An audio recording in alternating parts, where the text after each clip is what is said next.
É, Boa noite a todos. Aqui quem fala é José Antônio Nascimento Neto. Eu faço parte da Langil e da LAN, que sou diretor de práticas tanto da Langil, que é uma liga de angiologia, e da LAN, que é a liga de morfofuncional do SESMAC. Então, qual é o objetivo da gente nessa aula aqui? O objetivo aqui da gente nessa aula é abordar a anatomia arterial e a anatomia venosa. É uma anatomia bem grande, bem complexa, mas muito fácil de se entender se você estudá-la passo a passo e com paciência. Então vamos lá.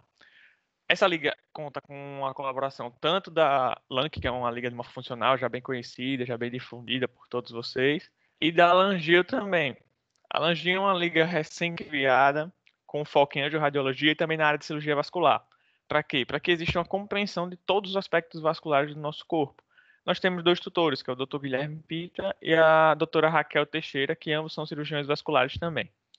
Então, vamos iniciar a nossa aula. Vai ser dividida em duas. Primeiramente, anatomia arterial e depois anatomia venosa no outro vídeo.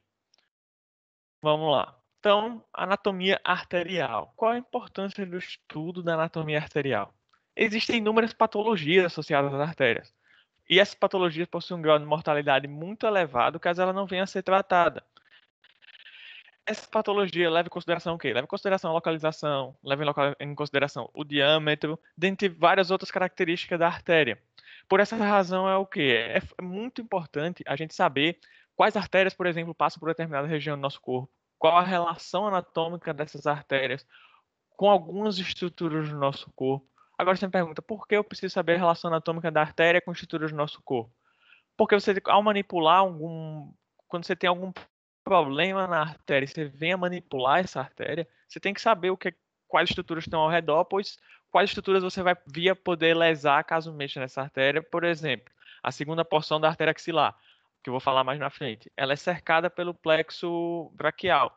Então você tem que ter muito cuidado ao manipular a artéria axilar na sua segunda porção, justamente por isso. Então é muito importante você entender toda essa anatomia arterial, tanto para entender as patologias associadas, como também para tratar quando você for mexer diretamente nessa artéria, sabendo as coisas que tem ao seu redor.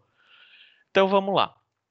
Essa foi a importância, como eu já disse para vocês. Não adianta estudar a artéria sem a gente dar uma pincelada no coração, porque o coração é o grande órgão que faz com que as artérias exerçam seu papel. Falando brevemente do coração. O coração é um órgão cavitário, vai ser composto por quatro câmaras, sendo dessas quatro câmaras dois ventrículos e dois átrios. As câmaras direitas vão ser responsáveis por receber o sangue vindo do corpo e enviá-lo aos pulmões.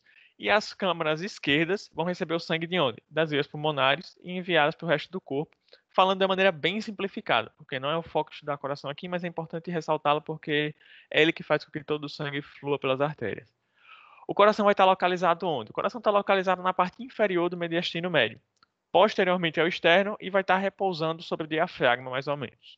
Qual é a grande função? Como eu já disse, é garantir o bombeamento de sangue para todas as regiões do corpo e, consequentemente, o quê? Consequentemente, garantir o aporte adequado de oxigênio para o funcionamento de todas as estruturas corporais.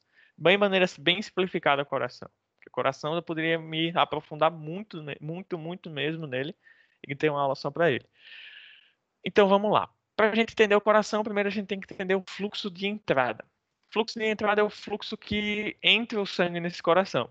O sangue vai vir de onde? De maneira bem simplificada. Vindo das extremidades superiores da cabeça e do tórax, ele vai chegar principalmente através da veia cava superior. E dos membros inferiores e do abdômen através de onde? Da veia cava inferior. Mas também tem a drenagem venosa do próprio coração. Drenagem venosa do próprio coração vem através de onde? Vem através do seio coronário. Seio coronário esse, juntamente com a veia cava superior e com a veia cava inferior, como vocês podem ver aí na imagem, se abre onde? Se abre no átrio direito. Do átrio direito, o sangue segue para onde? Para o ventrículo direito, de onde parte através do tronco arterial pulmonar para entrar assim na circulação pulmonar. Circulação pulmonar, como assim? Então, vamos explicitar um pouco como é a circulação pulmonar e como ela é muito importante para a gente. A circulação pulmonar, falando também de maneira simplificada, como o próprio nome já diz, ela visa levar o sangue para onde? Do coração para os pulmões. Por quê? Para que o sangue sofra hematose. O que é hematose? É basicamente um processo de trocas gasosas. Na onde o dióxido de carbono vai vir a ser eliminado e o oxigênio vai ser absorvido e carregado por essas células sanguíneas para garantir o aporte de oxigênio de todas as células do corpo, quando o sangue for distribuído. A circulação pulmonar inicia com o sangue chegando no átrio direito, como eu mostrei para vocês o fluxo de entrada, tanto para o via cava inferior, via cava superior e seio coronário, passa para o ventrículo direito e depois sai através do pulmonar. Sendo que esse tronco pulmonar, vocês podem ver aí, ó, a artéria, o tronco pulmonar, essa é uma imagem real de um coração real, mostrando esse tronco pulmonar por onde o sangue sai. Depois que sai por esse tronco pulmonar, o tronco pulmonar se divide em dois, em artéria pulmonar direita e em artéria pulmonar esquerda. Isso é muito importante, por quê? Porque a artéria pulmonar direita vai para o pulmão direito e a artéria pulmonar esquerda para o pulmão esquerdo, para que haja assim a ocorrência das trocas gasosas e, consequentemente, o sangue sofra hematose e seja depois distribuído por todo o corpo. Você pode ver muitas relações importantes da artéria pulmonar, tanto da esquerda quanto da direita. Você vê que a artéria pulmonar direita ela passa por debaixo do arco aórtico. Eu vou falar isso mais na frente. Então você tem que entendendo bem a disposição de artérias e veias, você já analisa como é que você pode fazer uma manipulação diferenciada. Ah, eu quero acessar a artéria pulmonar direita. Você vai ter que ter cuidado com o arco aórtico, porque passa por cima dela. Então é toda uma dinâmica que tem que ser entendida para a gente vir a compreender isso. Outra coisa que a gente tem que vir analisar é depois que esse sangue chega. Como é que esse sangue sofreu hematose, ele vai chegar como no coração novamente? Vai chegar no coração novamente através das veias pulmonares. São 4 veias pulmonares, que na aula de veias eu vou falar mais detalhadamente de cada uma. E essas 4 veias pulmonares chegam no átrio esquerdo. Ao chegarem no átrio esquerdo, elas soltam esse sangue que é rico em oxigênio, do átrio esquerdo parte para o ventrículo direito, ventrículo esquerdo, desculpe, e depois esse ventrículo esquerdo, na sístole, manda esse sangue através da aorta para ser distribuído por todo o corpo. De maneira muito simplificada, porque não é o foco dessa aula, essa é a circulação pulmonar, que tem que ser entendida. Como é que após isso ela sai por onde? O sangue oxigenado pela aorta. Então, nada mais do que lógico que a gente vinha estudar a aorta agora. A aorta, a grande artéria e mais importante artéria do nosso corpo, e também a maior delas. Então, vou dar primeiro um apanhado geral na aorta e dizer a sua importância. Como eu já disse, é a artéria mais importante do nosso corpo, sendo responsável pela distribuição de quê? Maciça de sangue por todas as nossas estruturas corporais, que vão desde a cabeça, membro superior, membro inferior, etc. Todas as estruturas do nosso corpo vão receber sangue vindo da aorta, mas diretamente da aorta, não. Vão receber sangue através de seus ramos. Tem inúmeros ramos, vou falar de cada um deles, da aorta ao longo de todo o seu trajeto, que vão garantir o suprimento sanguíneo de todas as estruturas corporais. Então, de maneira geral, eu vou dizer como ocorre o trajeto da aorta. O trajeto da aorta vai ser bem simples, vou falar de maneira bem o mais didática possível. Vai ser a seguinte: ela sobe em direção ao pescoço inicialmente, uma curta distância. Ela sobe inicialmente para o pescoço e depois ela vai se inclinar um pouco para a esquerda, tendendo a formar um arco, que apresenta esse arco com a concavidade para baixo. Logo no início da aorta você vai ver aí, ela forma um arco para a esquerda com concavidade para baixo. Depois disso, o que é que acontece? Ela tende a passar posteriormente à raiz do pulmão esquerdo. Como vocês podem ver na outra imagem que eu mostrei aqui, elas tendem a passar posteriormente à raiz do pulmão esquerdo. A raiz do pulmão esquerdo vai estar relacionada geralmente com a artéria pulmonar esquerda. Então vocês veem aí que ela passa posteriormente. Voltando aqui à imagem. Após isso, o que é que vai acontecer? Ela vai descer pela cavidade torácica, pelo lado esquerdo da coluna vertebral, e vai continuar todo esse trajeto pelo lado esquerdo da coluna vertebral. E à medida que ela desce, vai chegar um ponto que ela vai atravessar o diafragma. Ela atravessa o diafragma onde? No hiato, no que chamamos de hiato aórtico. Esse hiato aórtico fica entre o pilar direito e o pilar esquerdo do diafragma, ao nível de que vértebra? Ao nível de T12. Então, a aorta atravessa a região torácica para a região abdominal ao nível de T12, no que chamamos de hiato aórtico, entre o pilar esquerdo e o pilar direito do diafragma. E, a partir daí, passa a ser chamada de aorta abdominal. Essa aorta abdominal ela vai se estender até onde? Até o nível da borda caudal de L4. E vai ter um comprimento aproximado de 1,75 m em todo esse trajeto da aorta. Então a aorta todinha, ela em média, claro, tem indivíduos longilíneos e brevilíneos, vai ter uma diferença, mas em média ela tem 1,75 m. Chegou no borda caudal da vértebra L4, ela vai se bifurcar. Bifurca em artéria ilíaca comum direita e artéria ilíaca comum esquerda, então cada pontozinho da aorta que eu falei, eu vou falar especificamente. Então, a primeira parte da aorta, voltando tudo, a primeira parte da aorta é o que chamamos de raiz aórtica. Vamos entender o que é essa raiz aórtica, seus limites e se dá ramos, porque eu disse também que a aorta não irriga muitas coisas, mas seus ramos sim, seus ramos irrigam muitas estruturas. Primeira parte da aorta que chamamos de raiz aórtica. Essa raiz aórtica vai do que chamamos de junção ventricular aórtica até a junção sinotubular. Meu Deus, o que é isso? Posso ficar perdido quando pensar isso. Mas a junção ventrículo aórtica, ela vai da junção de onde sai o sangue pela aorta do ventrículo esquerdo. Então, o contato do ventrículo esquerdo com a aorta é o que chamamos de junção ventrículo aórtica, até a junção sinotubular. Você pode ver aí na imagem a junção sinotubular. E essa junção sinotubular é um espaço localizado logo acima das artérias coronárias, tanto esquerda quanto direita. Então, essa primeira porçãozinha aí que poucos falam é o que chamamos de raiz da aorta. Por quê? Por que poucos falam? Porque geralmente eles só abordam a aorta ascendente, mas a gente tem que lembrar que existe também a raiz aórtica, e é dessa raiz aórtica que saem dois ramos importantíssimos para o coração, que são as coronárias, tanto a coronária esquerda quanto a coronária direita. Por que elas são importantes? Porque esses dois ramos são os grandes responsáveis pela irrigação do coração. Eles que fornecem o suprimento sanguíneo adequado para as estruturas cardíacas. Então a gente vai ter a coronária esquerda saindo do lado esquerdo e a coronária direita saindo do lado direito, sendo ambas ramos da raiz aórtica. Então vamos falar um pouquinho da artéria coronária esquerda e da coronária direita. Vemos aí tanto a coronária esquerda quanto a coronária direita, mas vou abordar primeiro a coronária direita. Primeiramente, da coronária direita, que está do lado direito do coração, sai um ramo, que é o ramo do nosso sino atrial, que vocês podem ver lá na parte superior. Esse ramo do nosso sino atrial é o primeiro ramo da coronária direita. Depois disso, vão sair os ramos marginais direitos. Esses ramos marginais direitos não têm um número específico. Pode ser um ramo marginal direito, dois ramos marginais direitos, até quatro ramos marginais direitos, geralmente. E eles são responsáveis pela irrigação da margem direita do coração. Após isso, a artéria coronária direita ela faz um arco, circunda o coração e vai para a sua parte posterior. Ao chegar na sua parte posterior, ela vai se dividir. Vai emitir um ramo para o nó atrioventricular, que vai ser um ramo que não está mostrado aí na imagem, mas vai ser um ramo que se dirige para a parte superior do coração, a fim de irrigar o nó atrioventricular. E uma coisa muito importante que a gente vai analisar é a segunda divisão, que vai ser o ramo interventricular posterior. Esse ramo interventricular posterior, como vocês podem ver aí no meio da parte dorsal do coração. Não sei se vocês veem meu mouse, mas se não verem, tem aí escrito ramo interventricular posterior. Ele é o que vai dar a dominância do coração. O que é dominância? Vocês podem perguntar.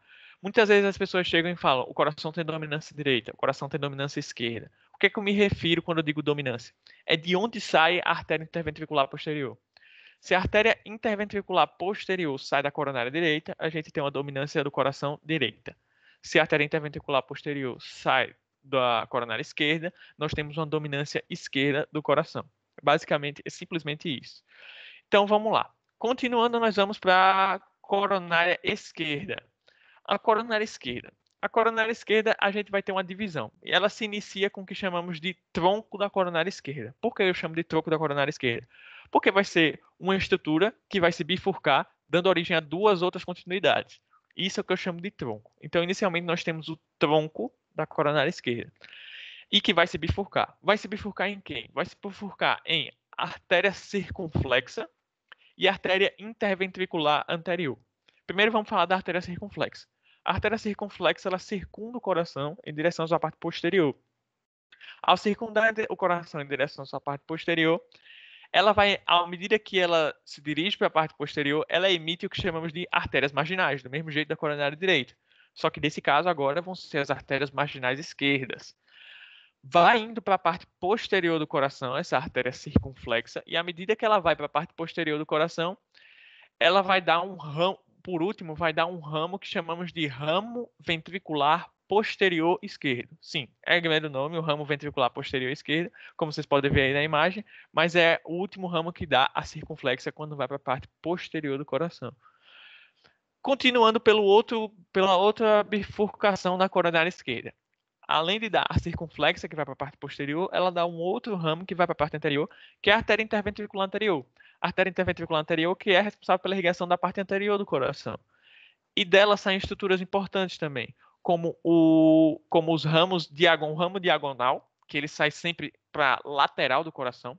Vocês podem ver aí que temos aqui o ramo interventricular anterior, e para a parte lateral do coração nós temos um ramo bem grosso. Esse ramo é o ramo diagonal. À medida que para a parte medial do coração, levando em consideração esse ramo interventricular anterior, nós temos vários pequenos raminhos, e cada um desses pequenos raminhos é o que chamamos de ramos diagonais. Então, tanto os ramos diagonais como o ramo interventricular, como o ramo diagonal, eles saem do ramo interventricular anterior.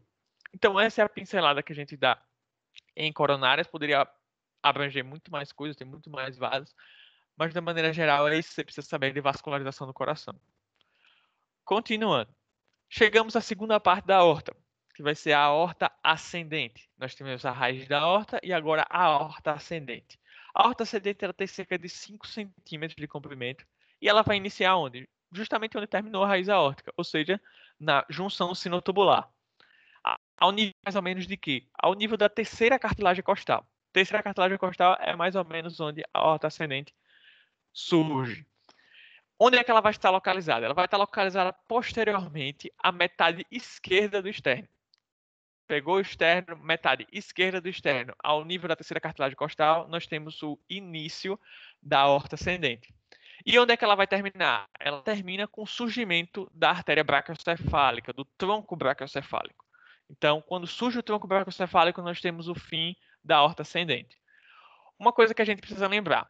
Vale lembrar as inclinações dela. Como é que ela vai se dispor nessa região do corpo? Como é que ela vai se dispor? Ela vai se dispor inclinando-se obliquamente para a direita. Você vê que ela tem uma curvatura leve para a direita, essa aorta ascendente. Essa primeira curvatura antes de fazer o arco aórtico, que vai fazer toda essa estrutura aqui que vocês podem ver. Então, inicialmente, nós temos essa trajetória oblíqua para a direita na direção do eixo do coração. Ela fica exatamente no eixo do coração. Grande parte dessa aorta ascendente ela vai estar coberta pelo quê? Ela vai estar coberta pelo pericárdio seroso visceral. Esse pericárdio seroso visceral é o mesmo aquele que recobre o coração, só que ele vai se estender um pouco sobre a base dos grandes vasos. Lembra que quando você estuda o coração, geralmente em anatomia, que você verificou que a aorta ela vai ser envolvida por uma camada, a sua parte inicial. Essa parte inicial que vai ser envolvida por uma camada é a aorta ascendente.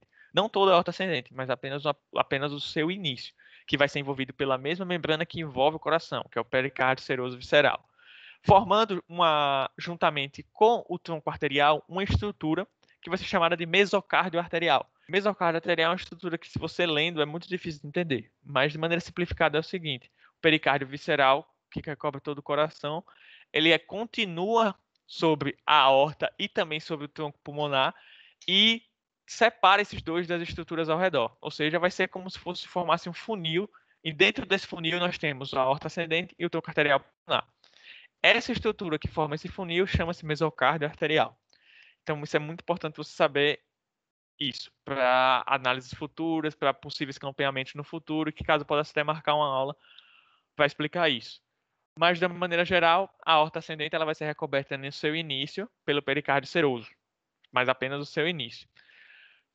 Outra coisa que a gente tem que saber: não saem ramos da aorta ascendente. Você viu que na raiz aórtica saiu um ramo. Qual era o ramo? São dois, a coronária direita e a coronária esquerda. Da aorta ascendente, por sua vez, não vão vir a sair ramos. Não sai nenhum ramo da aorta ascendente. Então, continuando da aorta ascendente, nós temos que saber uma coisa muito importante, que são seus limites. Quais são os limites da aorta ascendente? Os limites da aorta ascendente são os seguintes. Anteriormente à aorta ascendente, a gente vai ter o tronco arterial pulmonar, a aurícula direita, e mais na parte superior a gente vai ter quem? A pleura direita e a margem anterior do pulmão direito. Os limites anteriores da aorta ascendente são esses. Posteriormente, o que é que a gente vai ter atrás da aorta ascendente? Atrás da aorta ascendente, a gente vai ter o átrio esquerdo, a gente vai ter a artéria pulmonar direita e também em uma parte a veia cava superior. À direita da aorta ascendente, à direita a gente vai ter a veia cava superior e também o átrio direito. E à esquerda, o que é que a gente vai ter? iremos ter o tronco arterial pulmonar e basicamente isso. Não tem mais outra estrutura. Então, essas são as limitações da aorta ascendente, as relações anatômicas dela com as estruturas ao seu redor. Então, continuando, nós vamos vir a ter, depois da aorta ascendente, o que chamamos de arco aórtico. Toda aquela estrutura de curva que a gente verifica na aorta que chamamos de arco aórtico. Qual é a localização desse arco aórtico? O arco aórtico ele vai surgir imediatamente antes da emissão da artéria bracocefálica. Ou seja, surgiu a artéria bracocefálica, nós já temos o arco aórtico e fim da aorta ascendente. Em que nível? Geralmente no nível da borda cranial da segunda articulação externocostal direita. Então, segunda articulação externocostal direita, borda cranial dessa região, nós vamos já ter o surgimento do arco aórtico. Esse arco aórtico ele vai correr cranialmente e para a esquerda, como vocês podem verificar aí na imagem. Ele está correndo cranialmente e para a esquerda. E vai estar, uma coisa muito importante saber, que ele vai estar anteriormente à traqueia. Após isso, o que é que o arco aórtico vai fazer? Ele vai se dirigir para a parte posterior, passando do lado esquerdo da traqueia, até, por fim, ele se dirigir aonde? Ele se dirigir do lado esquerdo até a borda caudal de T4. Quando chega na borda caudal de T4, nós temos o fim do arco aórtico. Aí o que é que pode delimitar o fim desse arco aórtico? O fim desse arco aórtico vai ser delimitado pelo surgimento da subclave esquerda, que vai ser um dos seus ramos. Quando está o surgimento da subclave esquerda, que vai ser mais ou menos ao nível da parte caudal da vértebra T4, nós temos o fim do arco aórtico e o surgimento da próxima parte da aorta. Mas, antes de ir para a próxima parte da aorta, é importante a gente verificar duas coisas ainda. Verificar, primeiro, as suas relações anatômicas, e depois de verificar as suas relações anatômicas, temos que verificar também os seus ramos, que é uma coisa que tem vários ramos que saem do arco aórtico. Quais são esses ramos? Então, nós temos o tronco bracocefálico e do lado direito, a artéria carótida comum do lado esquerdo e a artéria subclávia do lado esquerdo. Aí você pode me perguntar, não sai subclávia e nem carótida comum do lado direito do arco aórtico? Sai. Só que o que é que eu disse? Qual é o primeiro ramo do arco aórtico? O primeiro ramo é o tronco bracocefálico. E desse tronco bracocefálico, o que é que a gente vai ter a divisão dele? Em carótida comum direita e subclávia direita. Diferentemente do outro lado. Do outro lado, nós vamos vir a ter a subclávia esquerda e a carótida comum esquerda saindo diretamente do arco aórtico. Então você já vê uma diferença aí. E por que essa diferença é importante? Essa diferença é muito importante pelo seguinte fato. Pelo fato de que a gente vai ter um comprimento diferente de subclávias e de carótidas comuns, do lado direito e do lado esquerdo. Enquanto do lado direito a gente só vai ter componente cervical de subclávia e de carótida comum. Do lado esquerdo, onde elas surgem do arco aórtico, a gente vai ter um componente torácico e um componente cervical também. Então, isso é muito importante você vir analisar. Então, antes de falar especificamente das diferenças entre a subclávia e carótida comum direita e esquerda do tronco bracocefálico, vamos entender as relações anatômicas da aorta com as estruturas ao seu redor. Quais são as relações anatômicas desse arco aórtico? Anteriormente ele vai ser coberto pela pleura e pela margem anterior do pulmão, dos dois pulmões. Os dois pulmões recobrem anteriormente a aorta em condições normais e também por resquícios de timo. A gente sabe que o timo vai diminuindo à medida que a gente vai ficando mais velho. Então, resquícios do timo também recobrem. Posteriormente ao arco aórtico, nós temos a traqueia, como eu já mencionei para vocês. Cranialmente, ou seja, na parte mais superior, nós teremos a artéria bracocefálica direita, a carótida comum esquerda e a artéria subclávia esquerda. Basicamente, os ramos que saem dela são seu limite superior. Abaixo, ou seja, caudalmente, nós temos a bifurcação do tronco arterial pulmonar, como vocês viram lá quando eu expliquei circulação pulmonar. Você via que o tronco arterial pulmonar ele se bifurcava e logo acima dessa bifurcação passava o arco aórtico. Por isso a gente tem que ter muito cuidado ao manipular essa região. E além disso, nós temos o bronco principal esquerdo e o nervo laríngeo recorrente esquerdo passando caudalmente ao arco aórtico. Do lado direito nós temos uma parte profunda do plexo cardíaco, o nervo laríngeo recorrente direito, a parte torácica do esôfago, em parte, a traqueia também, e nós temos também o ducto torácico, que é a parte de drenagem linfática. Do lado esquerdo, nós temos o nervo fênico esquerdo e a porção dos ramos cardíacos superiores do nervo vago, além do próprio tronco do nervo vago esquerdo também. Todas as estruturas fazem limitação com o arco aórtico, anteriormente, anteriormente, posteriormente, superiormente, inferiormente, lado esquerdo, lado direito. Então, entendidas as relações anatômicas de todo arco aórtico, nós vamos partir para aqui. Nós vamos partir para o entendimento dos seus ramos. E seu primeiro ramo não poderia falar do que o tronco bracocefálico do lado direito. O que é que sai desse tronco bracocefálico do lado direito? O tronco bracocefálico do lado direito, nós vamos sair duas estruturas, que é a carótida comum direita e a subclávia direita. Mas vamos falar primeiro da subclávia direita. Por que não vamos falar da carótida comum direita? Para abordar a carótida comum direita, e em geral as carótidas, teríamos que falar de circulação da cabeça, circulação do pescoço e cabeça, circulação cranial. Isso levaria muito tempo e dá uma aula específica de hora, que daria 1h30 só para falar de circulação craniana. E a gente pode, no futuro, vir a soltar uma aula dessa. Mas no momento a gente vai focar em irrigação e vascularização, tanto venosa quanto arterial, da região do pescoço para baixo. Não vamos abordar pescoço e cabeça nessas duas aulas. Vamos focar somente nesse momento agora em artéria subclave. Então, nós temos o tronco bracocefálico, esse tronco bracocefálico emite bifurca-se. E nessa bifurcação, subindo, nós teremos a artéria carótida comum e indo para a parte lateral direita, nós teremos a artéria subclave. A artéria subclave, como eu já disse, tem origens diferentes, lado direito e lado esquerdo. O lado direito se origina da artéria bracocefálica, onde? Atrás da articulação externo-clavicular direita, e já no lado esquerdo origina-se onde? Do arco aórtico, como eu já disse.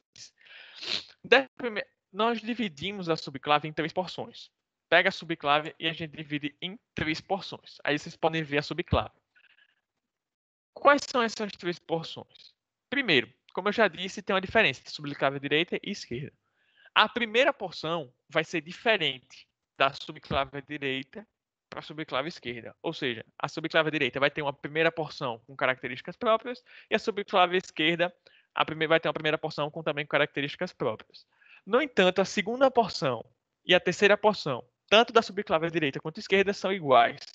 Então, o que é que difere na subclave direita e esquerda? A sua primeira porção.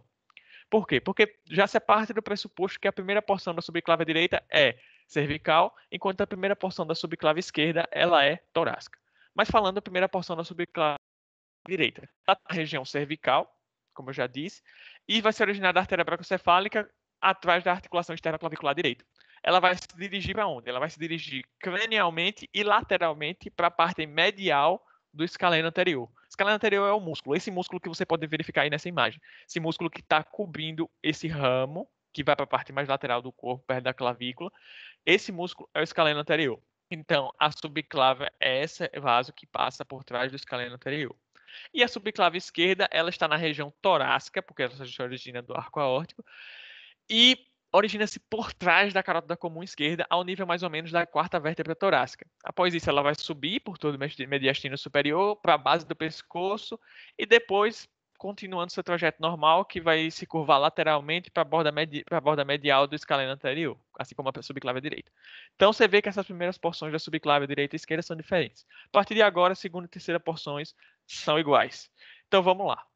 Essa aqui vai ser a subclave, você verifica nessa imagem, a subclave sem estar recoberta pelo músculo escaleno anterior. Aqui ela é coberta pelo músculo escaleno anterior e aqui ela é descoberta pelo músculo escaleno anterior. Então vamos lá, subclave. Primeira porção, como eu já disse, eu vou abordar aqui a primeira porção da subclave direita. Como vocês podem ver aí, essa é a primeira porção da subclave direita, nitidamente, como eu já disse para vocês, uma porção totalmente cervical e que está localizada medialmente ao músculo escaleno anterior. A segunda porção, essa que está localizada por trás do músculo escaleno anterior. Essa é a grande característica, tanto da subclave esquerda quanto da subclave direita. A segunda porção de ambas as subclávias passam por detrás do músculo escaleno anterior. E essa trajetória é uma trajetória muito curta, você vê que apenas uma pequena porção do vaso passa por essa região. E outra coisa importante de salientar é que essa segunda porção é a parte mais alta da subclave. Então, a parte que ela fica mais cranial é essa segunda porção. Terceira porção. A terceira porção da subclave, ela vai estar localizada onde? Após passar posteriormente ao escaleno, ao músculo escaleno anterior, ela vai continuar lateralmente seu trajeto e agora vai se situar na margem lateral desse escaleno anterior e vai prosseguir até onde? Até a borda externa da primeira costela. Sendo que nessa região, a partir daí, ela vai se tornar o quê? Vai se tornar a artéria axilar. mas de uma maneira simplificada, ela parte lateralmente do músculo escaleno anterior e vai até a borda externa da primeira costela, onde a partir daí se torna artéria axilar. Lembrando que ela passa por uma estrutura muito importante nessa região, que é o triângulo subclaro, que passam outras estruturas aí que não vale a pena abordar agora, porque prolongaria muito a aula. Então, quais são os ramos da subclave? Além das divisões dessa artéria subclave, nós temos ramos. Qual é o primeiro ramo da artéria subclave?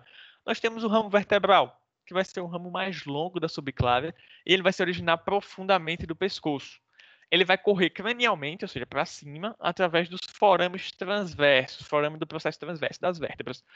Para onde? Para onde é que ele vai correr? Para a superfície inferior do crânio. Ou seja, a artéria vertebral é uma das principais vias de circulação colateral para a cabeça. Lembrando que circulação colateral é aquela circulação que se estabelece quando a via principal está obstruída ou clampeada. Aí, como é que para evitar que haja um déficit muito grande de oxigênio, estabelece uma circulação colateral, sendo uma das principais vias de circulação colateral da cabeça a artéria vertebral, que é o primeiro ramo da artéria subclave.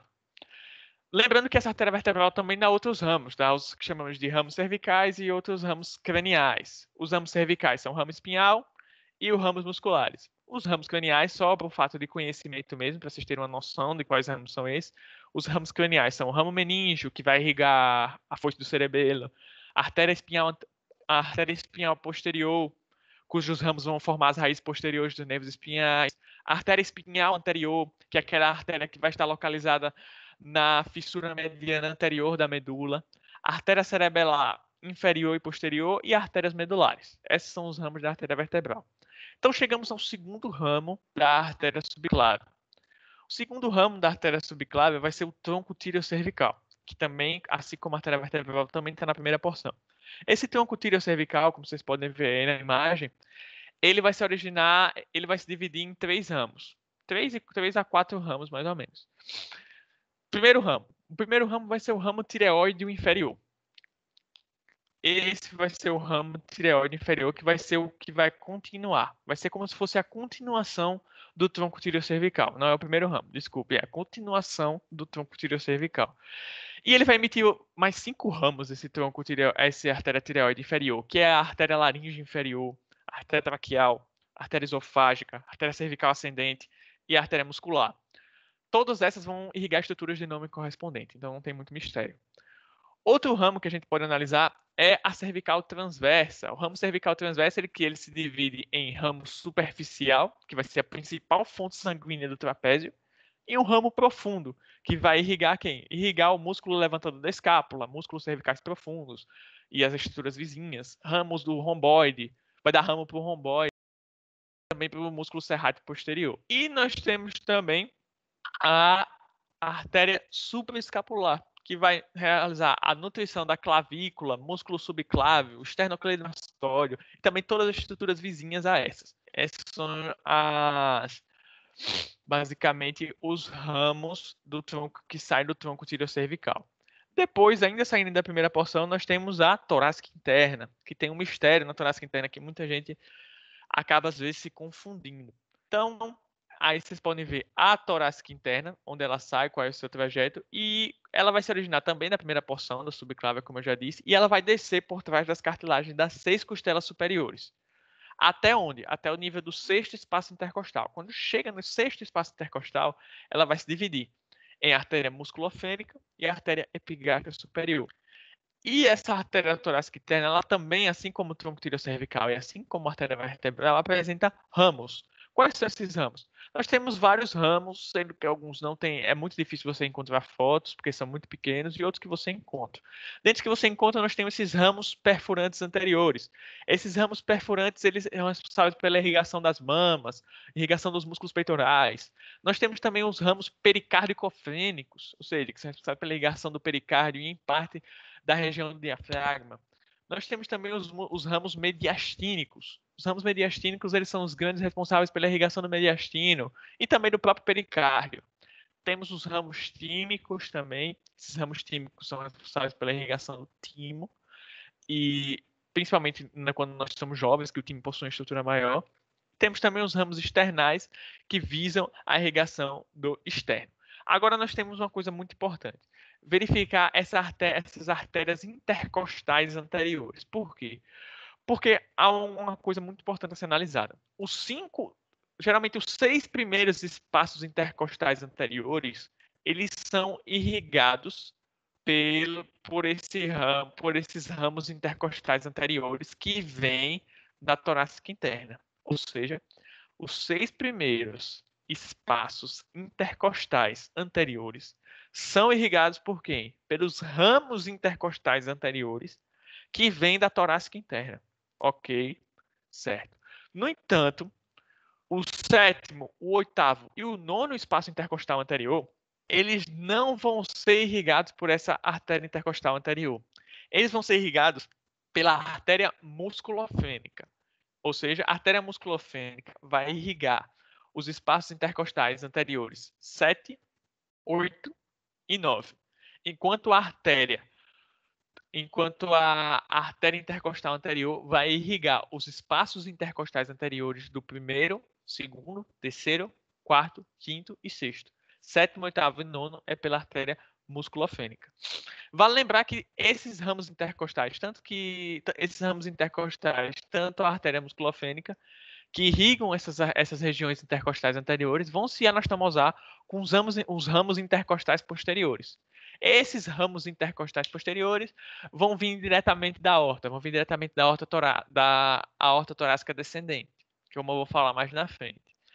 Mas tem uma coisa, e eu vou explicando melhor essa parte posterior à medida que eu vou dando a aula. O importante é que vocês entendam esse início da parte anterior, ou seja, os primeiros 6 espaços intercostais vão vir a ser irrigados pela artéria intercostal anterior, e o sétimo, oitavo e o nono espaço intercostal anterior vai ser irrigado pela artéria musculofênica.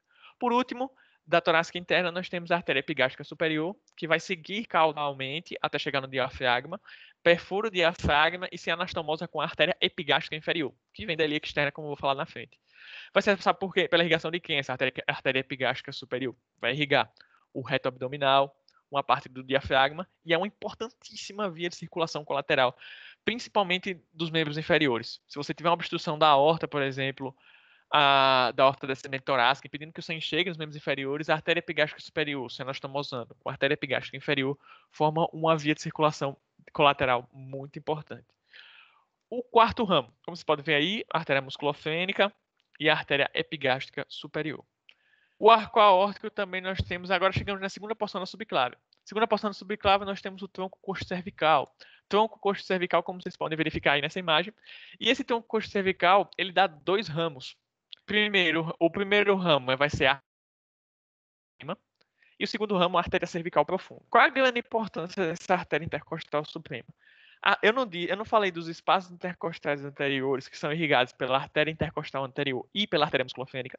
Essa artéria intercostal suprema, ela fornece os ramos para o primeiro e segundo espaço intercostal posterior. Olhe bem, posterior. Então, a artéria intercostal suprema fornece o primeiro e o segundo ramo intercostal para o espaço intercostal posterior. Primeiro e segundo espaço intercostal posterior, não anterior, são irrigados pela artéria intercostal suprema. Agora, do terceiro espaço intercostal posterior até o 11º espaço intercostal posterior, eles vão ser irrigados pelas artérias intercostais posteriores que vêm diretamente da aorta. Então, você sabe que o primeiro e o segundo vêm da artéria intercostal suprema e o terceiro ao 11º posterior vem diretamente da aorta através das artérias intercostais posteriores. E nós temos também a artéria cervical profunda, que também é uma via de circulação muito importante para a cabeça em caso de obstrução das vias principais, que é um ramo do tronco costo cervical. Chegamos à escapular descendente. A escapular descendente está presente em 50% dos indivíduos. É muito difícil você encontrar a imagem dela, uma imagem nítida dela. E ela vai ser o único ramo que surge da terceira porção da artéria subclávia. Então, terminamos a subclávia. Já expliquei para vocês porque não vamos abordar as carótidas comuns, porque ficaria uma aula muito longa. Podemos posteriormente vir a lançar uma aula que fala só sobre o carótida comum e sobre irrigação na cabeça. Então, continuando, nós temos o quê? Transformação e irrigação do membro superior. Ou seja, quando essa subclávia se torna artéria axilar, nós já iniciamos essa irrigação do nosso membro superior. Beleza. Surgiu essa irrigação no membro superior com que artéria? Com a artéria axilar. Onde é que a artéria axilar surge? Basicamente, onde a artéria subclávia termina. Ou seja, a artéria subclávia termina na borda externa da primeira costela Então, nessa borda externa da primeira costela, nós temos o início também da artéria axilar. E essa artéria axilar vai até onde? Essa artéria axilar, ela vai ter a borda distal do músculo redondo maior. Quando ela chega na borda distal do músculo redondo maior, ela passa a ser chamada de artéria braquial, mas eu vou falar mais na frente.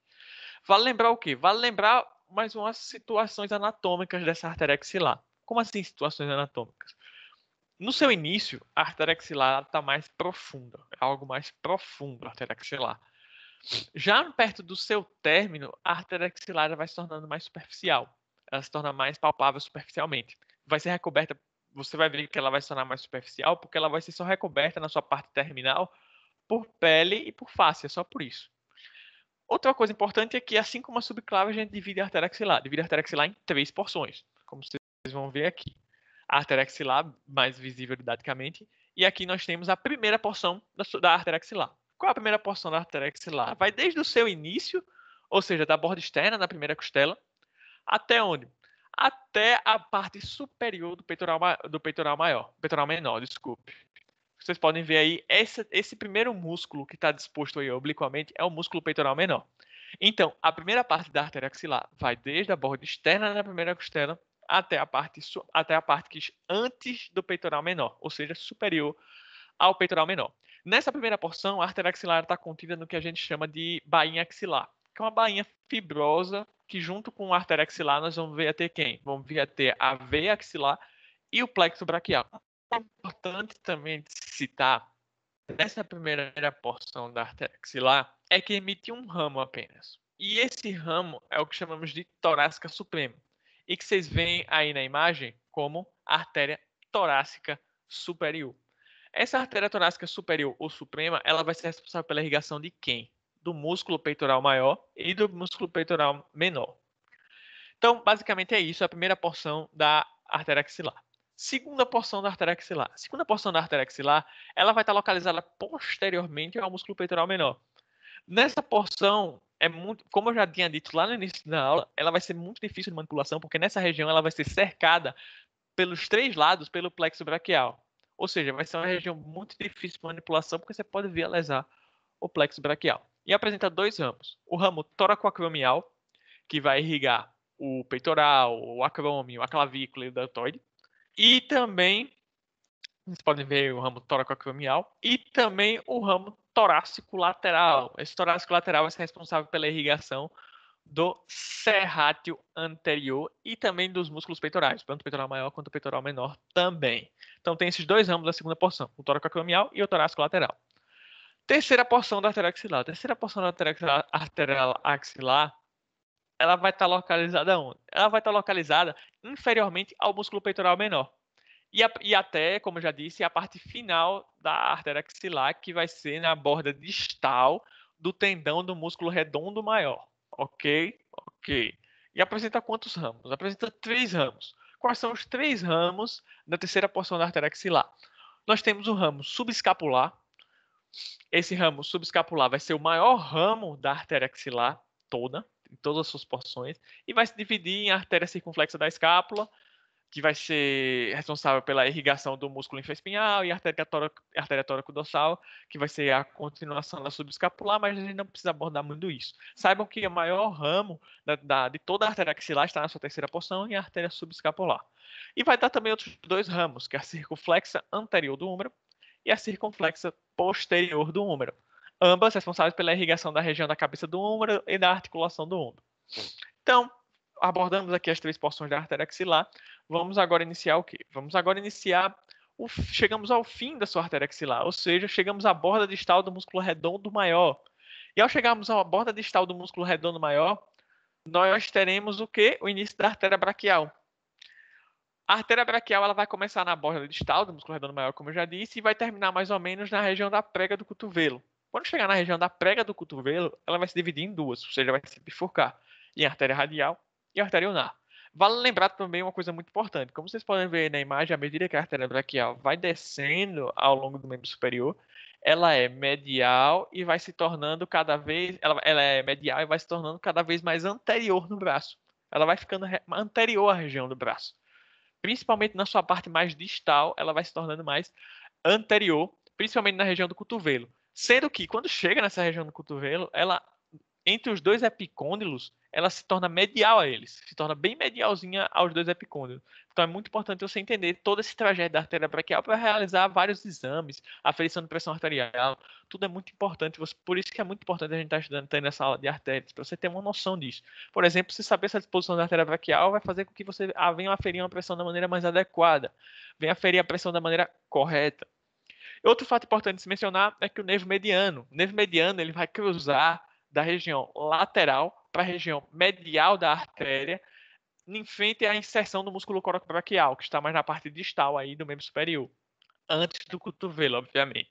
Então, o nervo mediano ele vai cruzar essa artéria braquial da parte lateral para a parte medial. E isso é muito importante você ver, porque você tem que ter um cuidado na manipulação dessa artéria, na região da inserção do músculo coracobraquial, que é onde isso ocorre, para evitar uma lesão desse nervo mediano. Outra coisa é que a gente tem que mencionar é que a circulação colateral do braço. Todos sempre falam de circulação colateral porque é muito importante sempre a gente abordar isso. Então, caso haja uma ligadura da artéria braquial, a circulação colateral vai se dar principalmente através das artérias circunflexas humerais e subescapulares, que eu vou mostrar mais na frente. Ok? Bem, assim como a axilar e assim como a subclave, e assim como a maior parte das artérias do corpo, com exceção da aorta ascendente, a artéria braquial possui ramos. Quais são esses ramos? Só falar brevemente desses ramos da artéria braquial. São vários, não tem necessidade de estar se aprofundando em cada um, porque a aula ficaria muito grande.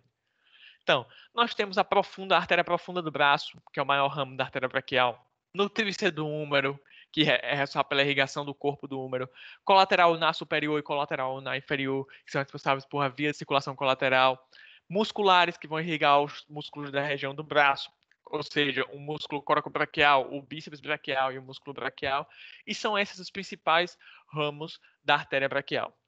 Beleza. Chegou-se ao fim da artéria braquial, chegamos ao fim da artéria braquial e iniciamos a sua bifurcação. Ela se bifurca em artéria radial e artéria ulnar.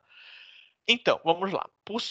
Pela sua direção, a artéria radial, ela se assemelha a uma continuação da artéria braquial. No entanto, vale lembrar, é muito importante saber que a artéria radial ela tem um diâmetro menor do que a artéria ulnar, que é a outra divisão.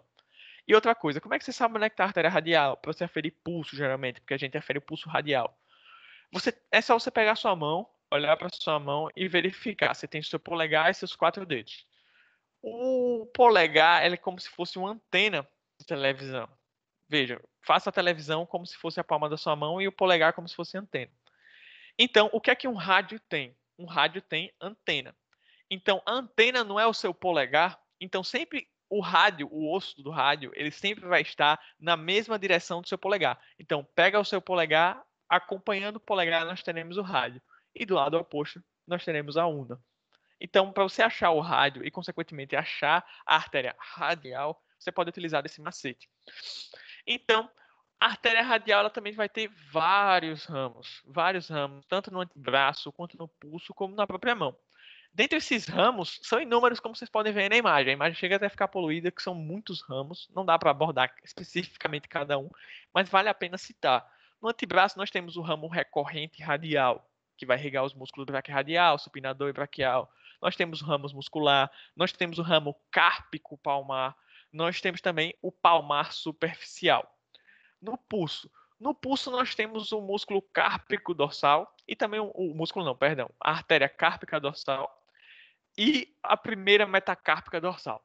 E na mão nós temos qual irrigação que vai vir, quais ramos que vão sair da artéria radial, nós teremos o ramo principal do polegar, o ramo radial do indicador, o arco palmar profundo, o metacárpico palmar, o perfurante e os recorrentes. Uma coisa que vale destacar, o arco palmar profundo, ou seja, o arco arterial palmar profundo na mão, ele é formado por ramos da artéria radial e não da artéria ulnar. A artéria ulnar é essa que vai formar o arco palmar superficial, ok? Beleza. Partimos então para a artéria ulnar. A artéria ulnar apresenta um calibre maior do que a artéria radial, como eu já disse, e vai começar um pouco abaixo da prega do cotovelo, continuando até a borda distal do nosso membro superior. Essa artéria ulnar a gente não usa muito, por quê? Porque ela não usa muito para aferir pulso, porque ela é mais profunda do que a artéria radial. A artéria radial ela é mais superficial e também mais próxima do osso, que facilita a aferição. do pulso. Então, essa artéria ulnar, dificilmente a gente verifica um pulso ulnar, a gente vê um pulso mais radial. Ela, assim como a artéria radial, ela tem ramos. No antebraço, vai ter o recorrente ulnar anterior, recorrente ulnar posterior, interósseo comum, musculares e outros. No pulso a gente vai ter o ramo cárpico palmar e o cárpico dorsal, e na mão nós teremos o arco palmar superficial e os três digitais palmares comuns. Como eu já disse, arco palmar arterial profundo, artéria radial. Arco palmar arterial superficial, artéria ulnar. Ok? Terminamos assim a irrigação do membro superior. Uma irrigação muito rica, artéria axilar, artéria braquial, tudo isso que vem da subclave. E vamos continuar então o trajeto do nosso arco aórtico. Lembra que a gente já deu o arco aórtico, viu agora os ramos do arco aórtico? Agora vamos descer. Após o arco aórtico, aqui vocês podem ver os ramos da artéria ulnar. Como eu esqueci de mostrar para vocês, mas todos aí vocês podem verificar todos esses ramos que eu falei da artéria ulnar. Chegamos à aorta descendente torácica. A aorta descendente torácica é a continuação do arco aórtico.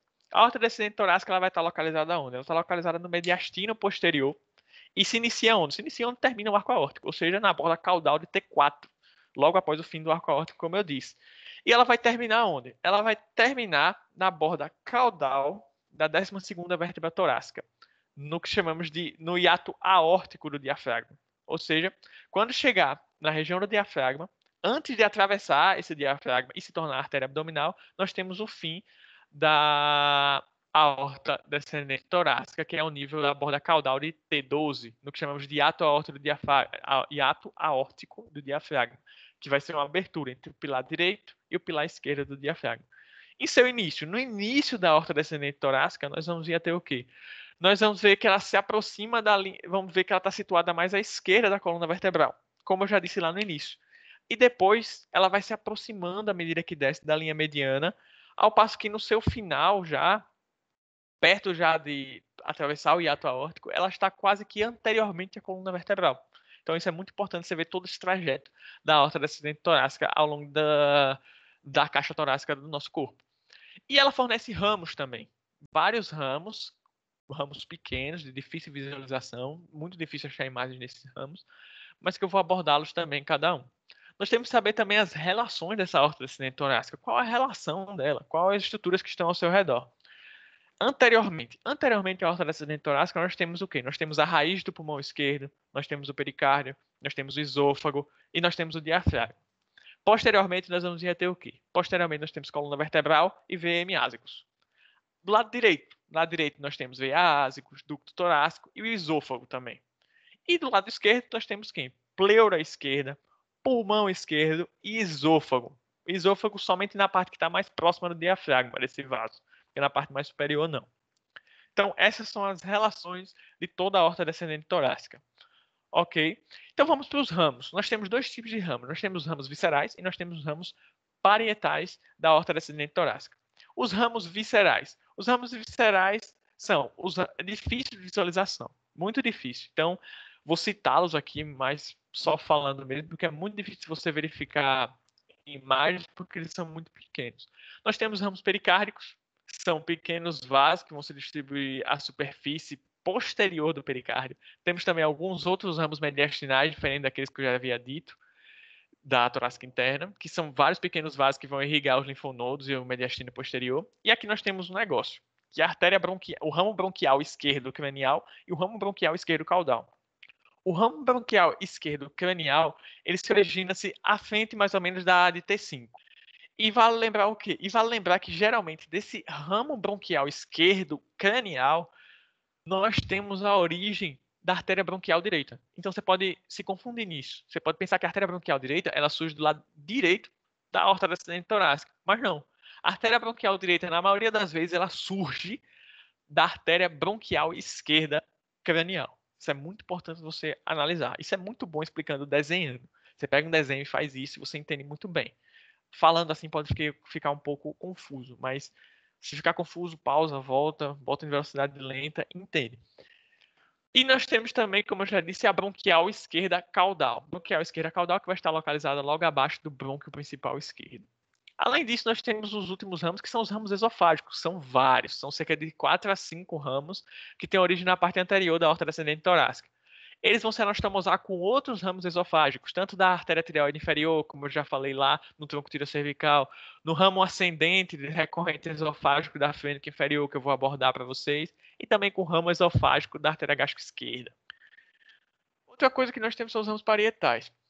Nesses ramos parietais, nós vamos vir a ter aquele, como eu já disse para vocês, as artérias intercostais posteriores, que são as grandes responsáveis pela irrigação do terceiro ao 11º espaço intercostal posterior. Lembrando que o primeiro e segundo espaço intercostal posterior é irrigado pela torácica suprema. É muito importante você ter esse cuidado. Torácica suprema é essa que não tem origem na aorta descendente torácica. Ok? Lembrando que as artérias intercostais posteriores direitas são mais longas do que as artérias intercostais posteriores esquerdas, justamente pelo que eu disse no início, pela posição da aorta, que ela está deslocada mais para a esquerda. Então, logo, os vasos que vão para a direita tendem a ser um pouco maiores. Isso é muito importante saber. E nós também teremos as artérias subcostais e artérias fênicas inferiores. As artérias subcostais elas vão estar localizadas caudalmente ao 12º par de costelas, e vai percorrer essa borda caudal desse 12º par de costela. E elas vão ser acompanhadas de cada lado pelo 12º nervo torácico correspondente naquela região. Isso é muito difícil achar a imagem da subcostal também, da artéria subcostal, uma vez que são artérias muito pequenas, mas é só você lembrar que está localizada caudalmente ao 12º par de costelas. O 11º par de costelas ainda vai ser ramo intercostal posterior, como eu já disse. Chegou no 12º par de costela caudalmente, nós vamos vir a ter as artérias subcostais. E teremos as artérias fênicas superiores, que são pequenas artérias que têm origem que são o último ramo da aorta descendente torácica e vão se distribuir na parte superior da superfície cranial do diafragma e se anastomosam também com a musculofênica e a artéria pericárdico-pênica. Chegamos então assim na aorta descendente abdominal, ou aorta abdominal simplesmente. A aorta abdominal tem origem no fim da aorta descendente torácica, ou seja, tem origem no hiato aórtico do diafragma, anteriormente à borda caudal da 12ª vértebra torácica. Ela corre caudalmente à frente da coluna vertebral e vai ir até o seu término, que é o término da aorta como um todo, na vértebra L4. Quando chega em L4, ela se bifurca em artéria ileocomu direita e esquerda. A aorta abdominal ela emite uma grande quantidade de ramos, uma grande quantidade mesmo de ramos, uma irrigação muito grande da região abdominal. E isso resulta em quê? Isso resulta na diminuição do seu tamanho, diferentemente da aorta descendente torácica, que emitia uma quantidade de ramos, mas ramos finos. Como emitia ramos finos, o que acontece? O que acontece é que ela não vai perder muito seu tamanho. Já a aorta abdominal, por emitir ramos mais grossos, mais robustos, ela vai perdendo um pouco seu tamanho até chegar em L4, onde ela se divide em ilha comum direita e ilha comum esquerda. Então vamos lá. Uma coisa muito importante é saber os limites da aorta abdominal, como a gente soube de todas as partes da aorta. Anteriormente, nós temos o aumento menor. Anteriormente, nós temos o estômago, o pâncreas, veia esplênica, veia renal esquerda, parte inferior do duodeno, a região mesentério e também o plexo aórtico. E posteriormente? Posteriormente, ela vai estar separada da coluna vertebral pelo quê? Posteriormente, ela vai estar separada da coluna vertebral pelo ligamento longitudinal anterior e também pelas veias lombares. É muito importante você saber isso. No que diz respeito à manipulação, isso é muito importante. E a direita? E esquerda. À direita, nós temos as veias ázigos, o ducto torácico, o gânglio celíaco direito, o pilar direito do diafragma, a veia cava inferior, que está em contato com a aorta só mais caudalmente, essa veia cava inferior. E à esquerda nós temos o pilar esquerdo do diafragma, o gânglio celíaco esquerdo, parte ascendente do duodeno e algumas alças do intestino delgado. Então vocês sabem todas essas relações anatômicas da aorta. Muito importante saber isso. Então vamos lá. Só um golinho de água para continuar. Temos agora os ramos abdominais. Esses ramos abdominais são muitos, são extensos e fazem diminuir o tamanho da aorta. Quais são esses ramos? Nós temos ramos viscerais e os ramos parietais. Os ramos viscerais, nós temos o tronco celíaco, como vocês podem verificar aí na imagem. O tronco celíaco origina-se abaixo do hiato aórtico. Chega abaixo do hiato aórtico, é o primeiro ramo que sai da artéria abdominal, basicamente. Um dos primeiros, na verdade, porque nós temos as fênicas superiores, então desconsidere o que eu disse. Origina-se logo abaixo do hiato aórtico e vai ter um pequeno trajeto anteriormente até se trifurcar, ou seja, se dividir em três. E essas três artérias na qual se divide o tronco celíaco é a artéria hepática comum, que vai para a direita, como vocês podem ver aí, a artéria gástrica esquerda para a esquerda e a artéria esplênica que também vai para a esquerda. Vocês podem ver nessa imagem. A artéria hepática comum, vocês podem verificar nessa foto aqui. A artéria gástrica esquerda nessa foto aqui e a artéria esplênica nessa outra foto. Mas voltando aqui, vamos focar primeiro na artéria hepática comum. A artéria hepática comum, que é essa que vocês estão visualizando aí, é um ramo menor do que a artéria esplênica que corre para a direita ao longo de quê? Ao longo da borda superior da cabeça do pâncreas. Em direção aonde? Em direção à primeira porção do duodeno. Sendo que quando chega na parte posterior dessa primeira porção do duodeno, ele emite seu primeiro ramo. E qual é o primeiro ramo da artéria hepática comum? O primeiro ramo da artéria hepática comum, ele vai ser a artéria gastroduodenal. Sendo que após essa gastroduodenal vai ser o primeiro ramo da artéria hepática comum e ela também possui vários outros ramos que posteriormente a gente pode vir a abordar. Posteriormente a gente vai vir a abordar. Então, emite o primeiro ramo da artéria hepática comum, qual é? A artéria gastroduodenal. Depois disso, nós temos o segundo ramo da artéria hepática comum, que é a artéria gástrica direita. E após o surgimento dessa gástrica direita, a artéria hepática comum deixa de se chamar artéria hepática comum e passa a se chamar de hepática própria. Ou seja, antes da gástrica direita, a artéria hepática se chama artéria hepática comum. Depois da gástrica direita, ao continuar, ela passa a se chamar artéria hepática própria. A artéria hepática própria, por sua vez, se bifurca e dá origem à artéria hepática direita e à artéria hepática esquerda. Vale lembrar que a artéria cística, uma artéria da vesícula, ela geralmente se origina da artéria hepática direita, enquanto a artéria hepática média corresponde geralmente, que é uma variação, ela dificilmente a artéria cística surge da artéria hepática média. Em geral, a artéria cística vai vir sempre quase surgir da artéria hepática direita. Então, está entendido. Então, vamos retornar para os ramos da hepática comum, né? Qual é o seu primeiro ramo? É a artéria gastroduodenal. Essa gastroduodenal emite ramos também. Quais são os ramos dessa gastroduodenal? Os ramos dessa gastroduodenal, o primeiro deles é o ramo retroduodenal. Esse ramo retroduodenal, ele é o primeiro ramo da gastroduodenal e vai se originar acima do duodeno, logo acima do duodeno, e vai ser responsável pelo quê? Pela formação de uma coisa muito importante chamada arcada pancreática duodenal, dorsal. Então, o que é que vai ser a artéria retroduodenal muito importante? Ela vai ser muito importante para a formação da arcada pancreática duodenal dorsal, que vai ter um formato de U. E essa arcada pancreática duodenal dorsal, que uma das contribuintes é a artéria retroduodenal, que vem da gastroduodenal, ela é responsável pela irrigação das 4 partes do duodeno e da cabeça do pâncreas. E vai se anastomosar também com a artéria pancreática duodenal inferior, que é ramo de quem? Da mesentérica inferior, como eu vou falar mais na frente. Então você vê a importância dessa arcada pancreática duodenal dorsal, formada pela artéria pancreática duodenal inferior, ramo da mesentérica inferior, e também a artéria retroduodenal, ramo da gastroduodenal, que por sua vez é ramo da hepática comum, formando essa artéria arcada pancreática duodenal dorsal, responsável pela irrigação das 4 partes do duodeno e da cabeça do pâncreas. Além disso, nós temos um outro ramo, que vai ser o ramo gastroepiploico direito, saindo também da gastroduodenal. Esse ramo gastroepiploico direito é o maior ramo da gastroduodenal. E ele vai acompanhar o quê? Ele vai acompanhar toda a curvatura maior do estômago. Toda a curvatura. Para se anastomosar com quem? Com o ramo gastroepiploico esquerdo, que vem de quem? Da artéria esplênica. E por último, nós temos o pancreático duodenal superior. Ou seja, o último ramo da gastroduodenal vai ser o ramo pancreático duodenal superior. Lembrando que o pancreático duodenal inferior sai da mesentérica inferior. Esse ramo pancreático duodenal superior corre posteriormente à primeira porção do duodeno, descrevendo uma alça na superfície anterior do pâncreas, sendo que após uma certa distância ele vai penetrar no pâncreas, atravessar o pâncreas, fazendo com que venha se situar agora na parte da cabeça do pâncreas.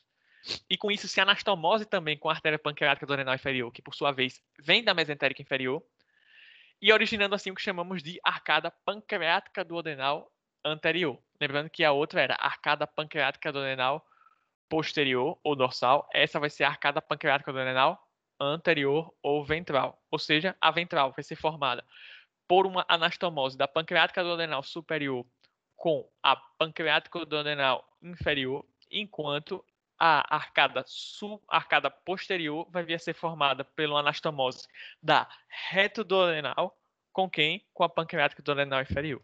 Então, isso pode ser muito confuso, muito não parecido, muito mecânico isso, porque de certa forma é mecânica essa aula. E não tem para onde fugir, tem que saber o nome dessas arcadas e localizações.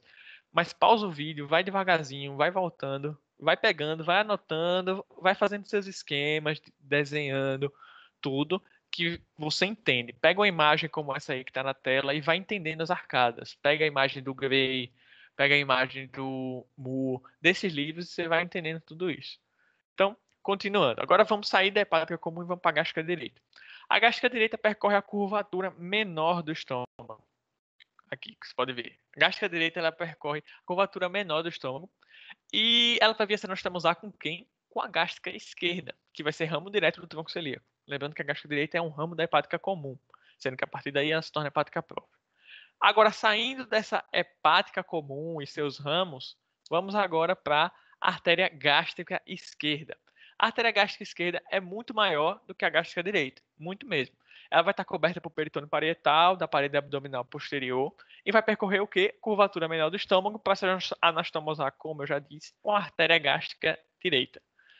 E por fim, do tronco celíaco, nós temos a artéria esplênica, que vai ser o maior ramo do tronco celíaco, percorrendo o maior ramo de todos do tronco celíaco, vai a artéria esplênica, e ela vai percorrer de onde? Da direita para a esquerda, ao longo de quem? Ao longo do pâncreas, e vai em direção ao baço, sempre vai em direção ao baço, da direita para a esquerda, percorrendo ao longo do pâncreas, estando localizada também posteriormente ao estômago. É importante saber isso. Ela é muito sinuosa em seu trajeto. Ela faz muitas curvaturas, como vocês vão ver aqui. Ela faz muitas curvaturas ao longo de todo o seu trajeto. E fornece ramos ao longo de todo esse trajeto. Dentre esses ramos, nós temos em ordem a artéria pancreática dorsal, a artéria pancreática magna, sendo o maior ramo de todos os pancreáticos, e a artéria pancreática caudal. Essas artérias percorrem um caminho em direção caudal e se anastomosam com quem? Quando eu falo essas artérias, eu quero me referir à artéria pancreática dorsal, artéria pancreática magna e artéria pancreática caudal. Todas essas três saindo da artéria esplênica. Elas vão percorrer o quê? Um caminho caudal para se anastomosar com quem? Para se anastomosar com a artéria pancreática transversa.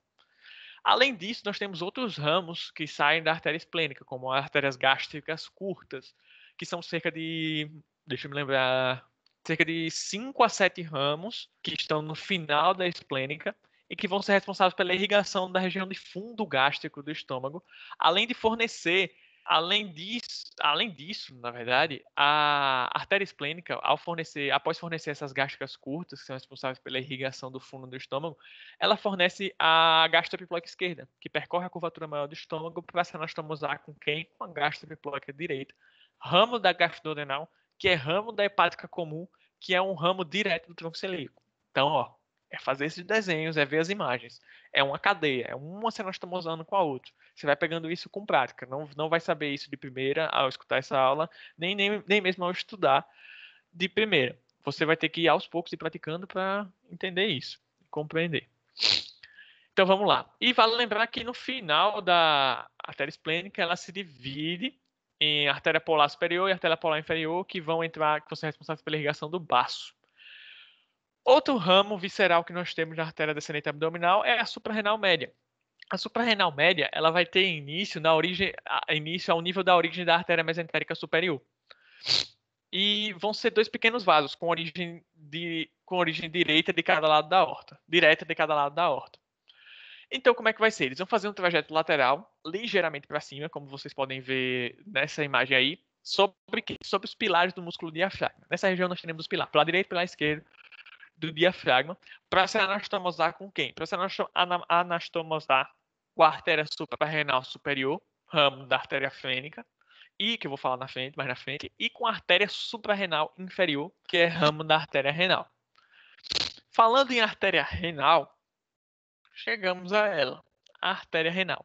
A artéria renal são pares, né? São dois pares na forma de tronco, ou seja, como são tronco, eles tendem a se bifurcar, ou trifurcar, etc. Como eu já disse para vocês lá quando eu falei tronco broncocefálico, está ao nível mais ou menos de L1 e L2 e vai cruzar os pilares de diafragma de cada lado, formando um ângulo quase reto com a aorta. Diferentemente da artéria suprarrenal média, que ela sobe perinealmente, a artéria renal não. A artéria renal ela forma um ângulo quase 90 graus com a aorta.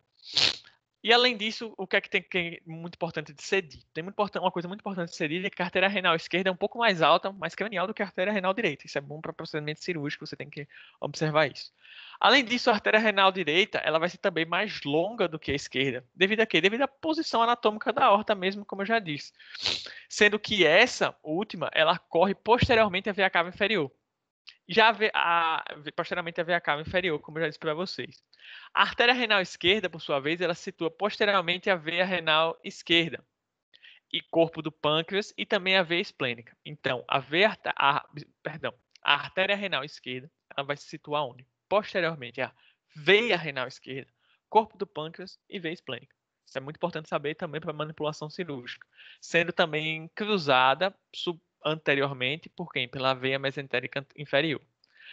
Antes de alcançar o hilo renal, o que é que acontece? Antes de alcançar o hilo renal, que é a região onde entram os vasos, ureteres, essas estruturas nos rins, a artéria renal dá origem a uma artéria suprarrenal inferior. E após isso, cada artéria, depois de dar esse ramo suprarrenal inferior, cada uma dessas artérias renais ela vai se dividir em 5 ramos que vão para cada segmento do rim. Ou seja, vai dar origem ao ramo segmentar apical, ramo segmentar antero-superior. Peraí que é difícil lembrar, são muitos nomes. Ramo segmentar posterior, ramo segmentar antero-inferior e ramo segmentar inferior. São esses 5 ramos que vão se dividir a artéria renal, logo após dar a suprarrenal inferior, para ir para cada ponto do rim especificamente.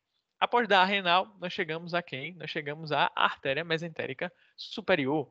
A artéria mesentérica superior que emerge anteriormente à aorta, imediatamente abaixo do tronco celíaco, ao nível mais ou menos de L1, sendo cruzada em sua origem pela veia esplênica e também pelo colo do pâncreas. É muito importante saber isso.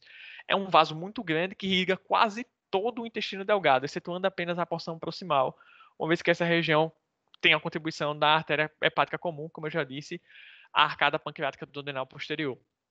Além disso, ela vai ser responsável por quê? Além disso, a mesentérica superior ela vai ser responsável pelo suprimento arterial do apêndice, do seco, do cólon ascendente e aproximadamente metade do cólon transverso. Quais são os ramos da mesentérica superior? Nós temos a pancreática duodenal inferior, como eu já disse, cólica média, cólica direita, artéria ileocólica, ramos intestinais, dentre outros. Além disso, ela continuando seu trajeto, a mesentérica superior percorre um trajeto que passa anteriormente ao processo uncinado da cabeça do pâncreas. Como vocês podem lembrar lá da anatomia do processo uncinado da cabeça do pâncreas, ela passa anteriormente a essa estrutura. E também a parte inferior do duodeno. E vai descer em direção a quê? E vai descer em direção à fossa ilíaca direita, quando seu tamanho já está consideravelmente menor.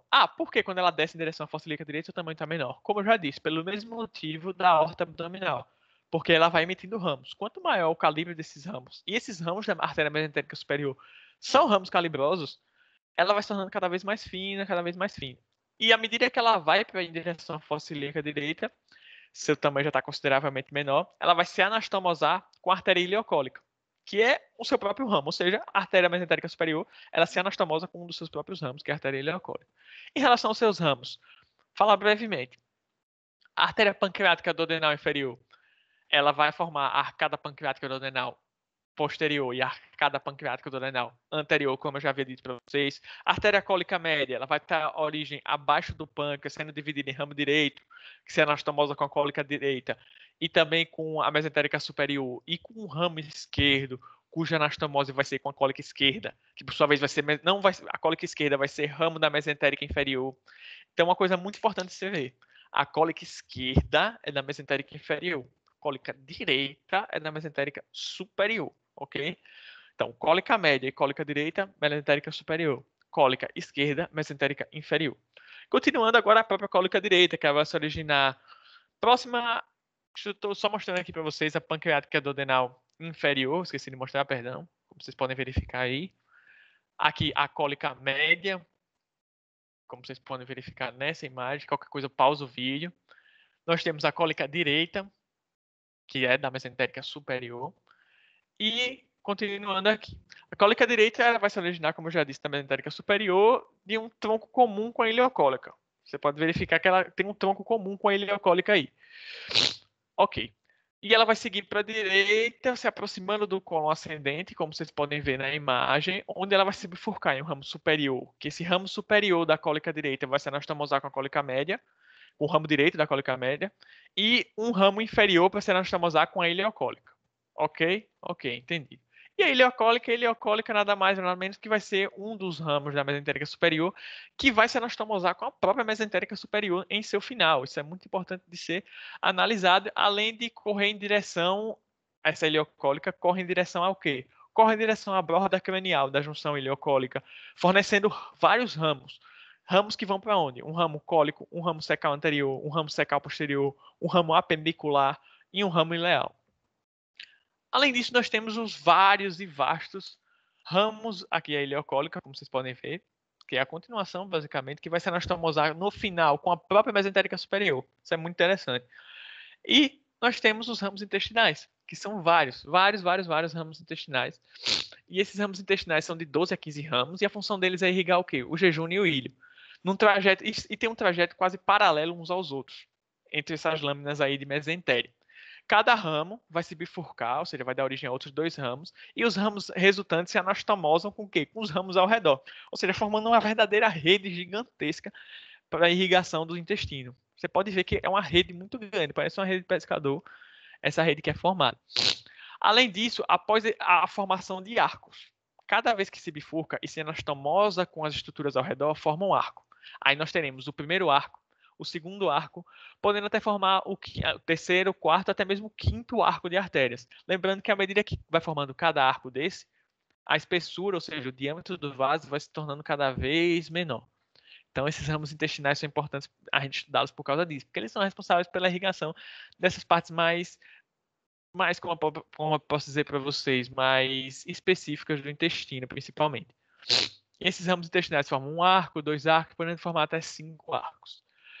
Saindo dessa mesentérica superior, nós entramos nas artérias gonadais. Essas artérias gonadais, que é a artéria ovárica ou artéria testicular, é um ramo par, é um número par, que são oriundos da parte anterior da aorta abdominal. No entanto, eles podem surgir também na parte posterior. Tem vários cadáveres que eles surgem na parte posterior. Nas mulheres, nós temos as artérias ováricas, nos homens, nós temos as artérias testiculares. No caso das artérias testiculares, cada uma vai cruzar o ureter na porção distal da artéria ilíaca externa, até alcançar o quê? Até alcançar um anel inguinal profundo e por ele acompanha os componentes lá do folículo espermático ao longo do canal inguinal até chegar no escroto. As artérias ováricas, por sua vez, elas são mais curtas. Por quê? Porque os testículos estão localizados na bolsa escrotal, né? Ou seja, e a artéria testicular surge lá na aorta. Logo, o trajeto vai ser muito maior. Enquanto o ovário, ele está localizado na cavidade pélvica e às vezes na cavidade abdominal, dependendo da idade do indivíduo. Então, as artérias ováricas elas são bem mais curtas do que as artérias testiculares. E, além disso, elas fornecem essas artérias ováricas, no caso das artérias ováricas especificamente, fornecem ramos também para a tuba uterina, para o ureter, também para o útero, e dão origem também à artéria uterina. A artéria uterina é essa que também dá origem à artéria vaginal. Teríamos só uma aula também de irrigação dessa região pélvica que não vale a pena abordar. Vamos focar principalmente nessas irrigações principais. Chegamos aos ramos parietais da aorta abdominal. Os ramos parietais são poucos, que é a artéria frênica inferior, que são ramos pares que têm origem no começo da aorta abdominal e são responsáveis por irrigar o quê? O músculo diafragma, e vão surgir antes do tronco celíaco, sendo os primeiros ramos da porção aórtica. Lembra lá que eu disse que o tronco celíaco era o primeiro e me corrigi? Sim, tá aí o motivo da correção. As artérias frênicas inferiores são o primeiro ramo da aorta abdominal e são responsáveis pela irrigação do músculo do diafragma. A artéria frênica inferior direita tem uma especificidade, porque ela fornece ramos ao fígado e dá origem também aos ramos suprarrenais superiores direitos. É muito importante isso. A artéria fênica direita dá origem ao ramo suprarrenal superior direito. A artéria fênica inferior esquerda, por sua vez, vai passar posteriormente ao esôfago e corre anteriormente à margem esquerda do hiato esofágico. E vai emitir o quê? Vai emitir os ramos suprarrenais superiores esquerdos. E uma coisa muito importante que eu falei lá no início, não sei se alguém lembra, que nós temos os ramos esofágicos lá da artéria da aorta descendente torácica e aqui na artéria fênica esquerda, nós também temos a emissão de um ramo recorrente para o esôfago, que vai se anastomosar com esses ramos esofágicos da aorta também. E também vale lembrar que essa artéria fênica inferior esquerda fornece alguns ramúsculos para o baço. É muito importante saber disso. Se bem que o baço eu já falei para vocês que é irrigado principalmente pela polar superior e polar inferior, que é a continuação, a terminação da artéria esplênica.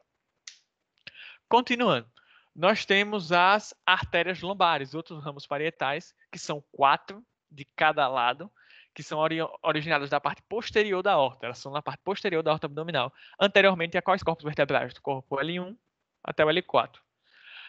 As anastomoses das artérias lombares se dá com quem? Se dá com a artéria intercostal mais inferior, geralmente. A artéria subcostal, a artéria lombar, a artéria circunflexa ilíaca profunda e também a artéria epigástrica inferior. São as anastomoses. Por último, nós temos a artéria sacral mediana. A artéria sacral mediana, que é um dos últimos ramos, o último ramo abdominal, vai ser um pequeno vaso que tem origem também na parte posterior da aorta, um pouco antes da sua bifurcação, ele é comum direita, ele é comum esquerda, e vai descer na linha mediana anteriormente a L4 e L5, emitindo vários ramos, principalmente pela superfície posterior do reto. Então, terminamos aí a aorta descendente abdominal, muito grande, muito extensa, muitos ramos, desenhe, veja livros, releia, volte, bote em câmera lenta, mas principalmente desenhe, que só assim você vai entender. E não se cobre em aprender isso muito rápido. Aprenda devagar. Você não consegue pegar rápido. Mas agora temos as observações importantes. Quais são essas observações importantes? Arco de Riolan. O que é esse arco de Riolan? Porque todo mundo fala. Antes disso, eu tenho que falar para vocês o que é a artéria marginal de Drummond, ou também chamada de arco justacólico. O que é a artéria marginal de Drummond? A artéria marginal de Drummond representa uma série de anastomoses. Fazendo parte dela quem? Fazendo parte dela a artéria cólica direita, a artéria cólica média, a artéria cólica esquerda e a artéria sigmoide. Lembrando, cólica média e cólica direita, mesentérica superior. Cólica esquerda, mesentérica inferior. Ok? Continuando. Então vamos voltar. O que é esse arco de Riolan? O arco de Riolan é o resultado do anastomose de um ramo superior da cólica esquerda com um ramo esquerdo da cólica média. Como vocês podem verificar nessa imagem aí. Então, o que é o arco de Riolan? Caso você queira anotar. De Riolan é uma anastomose de um ramo superior da artéria cólica esquerda com o ramo esquerdo da artéria cólica média. Esse é o arco de Riolan. Muito importante saber essa nomenclatura. Outra coisa que a gente tem que saber é o ponto crítico de Griffiths. Ponto crítico de Griffiths é o quê? É um ponto no trajeto da artéria marginal de Drummond. O que é a artéria marginal de Drummond? É uma série de anastomoses entre a artéria cólica direita, a artéria cólica média, a artéria cólica esquerda e a artéria sigmoide. Ou seja, o que é então um ponto crítico de Griffiths? O ponto no trajeto dessa artéria marginal de Drummond na flexura esplênica ou esquerda do colo. Ou seja, vai ser um ponto nesse trajeto da artéria marginal de Drummond que vai ter uma grande tendência de isquemia. Então você tem que sempre analisar esse ponto crítico de Griffiths, que vai ser na região da flexura esplênica ou esquerda do colo. Outro ponto crítico é o ponto crítico de Sudeck, que também é um ponto crítico de isquemia, que vai ser um ponto também no trajeto da artéria marginal de Drummond ao nível do colo sigmoide. Como eu já disse, também é um ponto crítico de isquemia. Então vamos lá, continuando, a aorta está longa a aula, eu sei, vamos lá, se quiser pausar, tomar uma água, pausa, mas continua, pelo menos termina artérias. Mas temos que falar essas artérias principais. Artéria ilíaca comum. Primeiro nós temos que chegar. Como é que a gente. A artéria ilíaca comum é o quê? A bifurcação da aorta abdominal. Bifurca-se em duas, ou seja, é comum direita e comum esquerda. Ela se localiza na região de terminação da aorta, onde divide-se a artéria comum direita e esquerda, como eu já disse para vocês. A ilíaca comum direita, em geral, ela é mais longa do que a esquerda e tem lateralmente como limite a veia cava inferior. Além disso, a ilíaca comum direita, além de possuir o ureter como uma demarcação de sua bifurcação. Ou seja, quando passa o ureter, nós temos a bifurcação da ilíaca comum direita em ilíaca interna e ilíaca externa. É muito importante isso. A passagem do ureter na ilíaca comum direita marca a sua bifurcação. A ilíaca comum esquerda tem relação com o ureter, que passa também exatamente em seu ponto de divisão, assim como a ilíaca direita. Então, o ureter ele divide as ilíacas comuns, as ilíaca comum direita e ilíaca comum esquerda em suas bifurcações. Ou seja, onde a ilíaca comum direita vai dar ilíaca interna e externa e onde a ilíaca comum esquerda vai dar ilíaca interna e ilíaca externa. Certo? Beleza. Vamos lá. Ilíaca interna e ilíaca externa também tem ramos. Quais são os ramos da ilíaca interna? Os ramos da ilíaca interna temos que, antes de entender a ilíaca interna, nós temos que saber a localização dela. A ilíaca interna começa na bifurcação da ilíaca, que é marcada pelo ureter, em frente à articulação lombosacral. E segue um trajeto curto e mais ou menos curvo, de cerca de aproximadamente, eu acho que 4 centímetros, em direção ao forame isquiático maior. Lembra lá do forame isquiático maior? Se teve aula de GO? Lembra.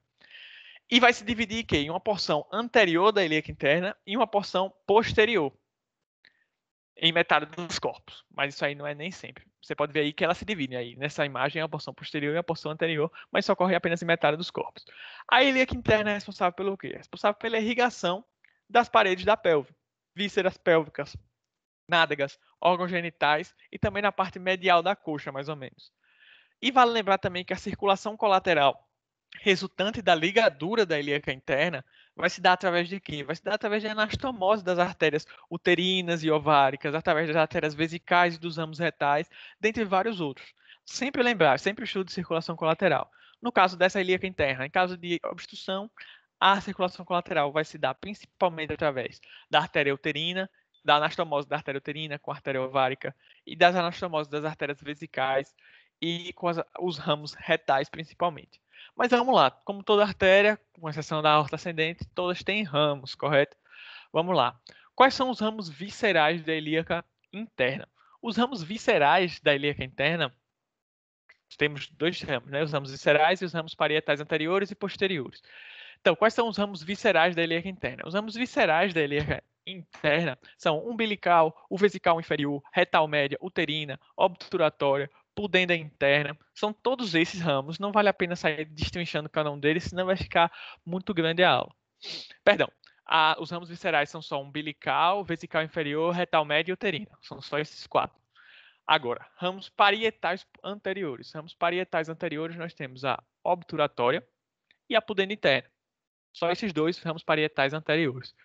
E os ramos parietais posteriores da ilíaca interna? Nós temos a ilho lombar, sacral lateral, glútea superior e glútea inferior.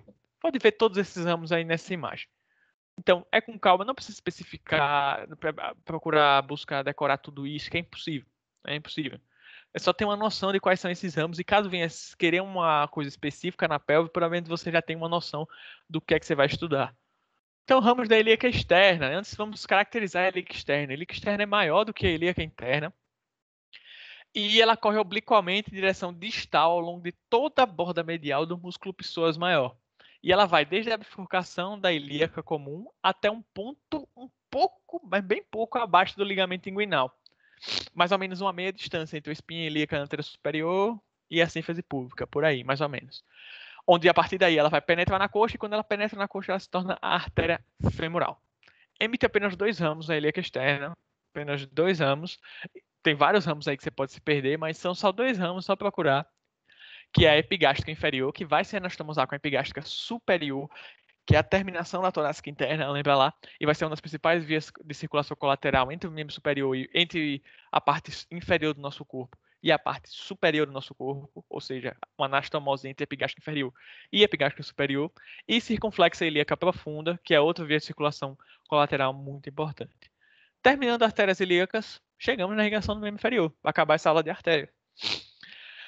Qual é a irrigação como é que se dá a irrigação do membro inferior? A irrigação do membro inferior, a artéria que irriga a maior parte do membro inferior é a continuação direta da ilíaca externa, que vai ser chamada de quê? De artéria femoral.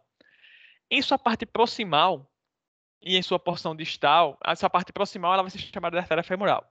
Em sua porção distal, essa artéria femoral recebe outro nome, que vai ser a artéria poplítea, que eu vou falar um pouco mais na frente. Sendo que essa artéria poplítea se divide em duas, né? Se divide em tibial anterior e tibial posterior. Mas vamos lá. A artéria femoral, ela vai começar abaixo do ligamento inguinal.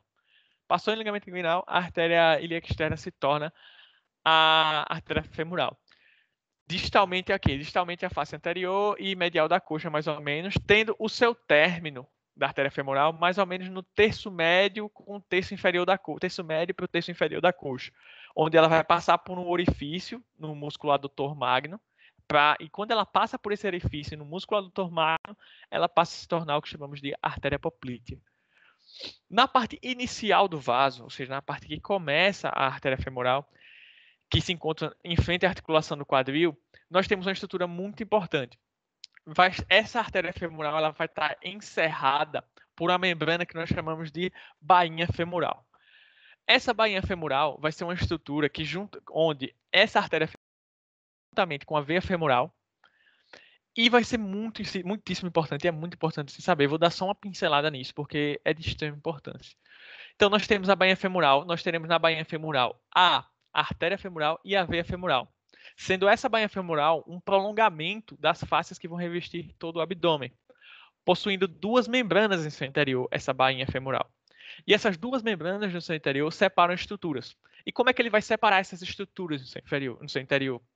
Nós teremos mais lateralmente a artéria femoral, um pouco mais lateral, a veia femoral medialmente e a veia femoral mais ou menos medialmente. Desculpa aí que foi a campainha que tocou aqui. Mas é muito importante, nós temos duas divisões, como você pode ver aí. O nervo femoral mais lateralmente, a artéria femoral mais medialmente e a veia femoral mais... perdão, a artéria femoral no meio e a veia femoral mais medialmente, ok? Essa estrutura da bainha femoral é muito importante. Nervo lateral, artéria no meio e veia mais medialmente, ok? É muito importante saber isso. Além disso, no terço superior da coxa, a artéria femoral está contida no triângulo femoral, que é chamado também de triângulo de Scarpas, e esse triângulo femoral ele vai ser delimitado. Qual vai ser a delimitação desse triângulo femoral? Nós temos o limite lateral, que é o sartório, o limite medial, que é o adutor longo, e o limite proximal, que é o ligamento inguinal. E também nós teremos no terço médio da coxa o canal do adutor, que eu falei já para vocês. Esse canal do adutor vai ser um túnel, basicamente, limitado anterior e lateralmente pelo vasto medial e posteriormente pelos adutores magno e adutor longo. Muito, às vezes, complicado você entender essas coisas. É mais você pegando peças e analisando, estudando devagarzinho, pausando e vendo a aula devagar que você vai conseguir pegar. Lembrando que a artéria femoral, assim como todas as artérias, com exceção da aorta ascendente, tem ramos. Quais são os ramos? Muitos ramos. Muitos. Epigástrica superficial, circunflexa ilíaca superficial, pudenda externa superficial, pudenda externa profunda, ramos musculares, profunda da coxa, artéria descendente do joelho. Então, tem vários ramos. Então, continuando, nós temos o quê? Continuando essa artéria femoral, nós temos a origem da artéria poplítea. A artéria poplítea vai ser a continuação da femoral, como eu já disse para vocês, e vai correr através de quê? Do cavo poplíteo. O que é o cavo poplíteo? É um espaço no formato de triângulo, de losango, localizado na parte posterior do joelho e que vai ser limitado pelo bíceps femoral na parte superior, pelo músculo plantar e feixe lateral do gastrocnêmio na parte inferior, medialmente limitado pelo semitendíneo e pelo músculo semimembranáceo. Ele vai se estender de onde? Vai se estender de onde essa artéria poplítea? Do forame do adutor magno, que eu já expliquei para vocês, até a fossa intercondilar do fêmur. E vai continuar distalmente para a borda inferior do músculo do poplíteo, onde vai se dividir em quê? Vai se dividir em artéria tibial anterior e tibial posterior. Ok? A artéria poplítea dita. Então vamos lá. Quais são os ramos da artéria poplítea? São vários ramos também, assim como a femoral. Não tem necessidade de se especificando em cada um desses ramos. Então vamos lá. Teremos os ramos musculares superiores, os ramos surais, os ramos cutâneos, superior medial do joelho, superior lateral do joelho, médio do joelho, inferior medial do joelho e inferior lateral do joelho. São todos esses ramos da artéria poplítea. Não tem necessidade de ficar falando desse, senão ela ficaria muito grande. Chegamos então na bifurcação da artéria poplítea. Bifurcação da artéria poplítea, que vai ser em tibial anterior e tibial posterior. A tibial anterior tem origem na bifurcação poplítea, como eu já disse para vocês, na borda distal do poplíteo, e vai dirigir para onde? Vai dirigir para frente, entre os feixes do músculo tibial posterior. Além disso, através de uma abertura na borda proximal da membrana interóssea, ele vai alcançar o quê? Ele vai alcançar a parte profunda da região anterior da perna. E em seguida vai descer na face anterior da membrana interóssea e vai se aproximar de quem? Vai se aproximar gradativamente da tíbia. Na parte mais distal da perna, que já é onde está acabando a artéria tibial anterior, o que é que vai acontecer?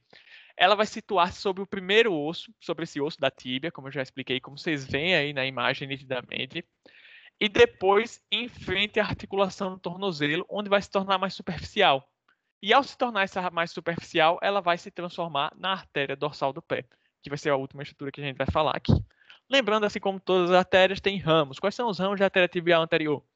Recorrente tibial posterior, fibular, recorrente tibial anterior, musculares, maleolar medial anterior e maleolar medial, maleolar medial anterior e maleolar lateral anterior. Vocês podem ver todos esses ramos nessa imagem. Pausa o vídeo e olha esses ramos. Não se afoba ao ver esse exame, não fica nervoso, só dá uma passadinha, porque só precisa ter uma noção. Caso queira fazer algo que venha se especificar nesses ramos, você pelo menos já sabe por onde você começa. É por isso que é importante só ao menos gravar na cabeça os nomes assim por alto. Continuando, nós temos a artéria tibial posterior, que começa na borda distal do poplíteo, entre a tíbia e a fíbula, descendo obliquamente à medida que se aproxima de quem? Da borda tibial da perna. E vai se situando posteriormente na tíbia cada vez mais, na parte mais inferior do seu trajeto. Então, quando chega na parte mais baixa do seu trajeto, onde é que vai estar localizada a artéria tibial posterior? Vai estar localizada próximo ao malelo medial. E é nessa região, é com essa tibial posterior que a gente faz, por exemplo, o exame do ITB. A gente tem que localizar ela posteriormente ao malelo medial. Muito importante de saber isso. No seu final, ela vai ser coberta por quem? Ela vai ser coberta por algumas estruturas, como a origem do abdutor do hálux, e vai se dividir em duas estruturas, que é a plantar medial, ou seja, a artéria plantar medial e a artéria plantar lateral.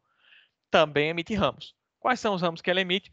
Emite um ramo fibular, nutrícia, tibial, musculares, maleolar medial posterior, comunicante, calcanear medial, plantar medial e plantar lateral. Muitos ramos, tanto ela quanto a tibial anterior. E para finalizar, a artéria dorsal do pé, que vai ser uma continuação da tibial posterior, da tibial anterior, e divide-se em dois ramos, para o músculo plantar profundo e para o primeiro metatarsico. Basicamente, essa foi a aula de artérias. Não abordamos artérias da cabeça e do crânio, porque daria uma aula muito grande. A próxima aula vai ser na anatomia venosa, vai ser muito mais curta do que essa, porque às vezes geralmente tendem a ter um nome parecido com as artérias, então é mais intrínseco você saber. Vê essa aula devagar, vê devagarzinho. Muito obrigado por todo mundo que assistiu essa aula até o final. E foi a primeira aula aberta, eu acho que da Langio, em parceria com a LANC. Muito obrigado a todo mundo que assistiu. Até a próxima aula. Até mais.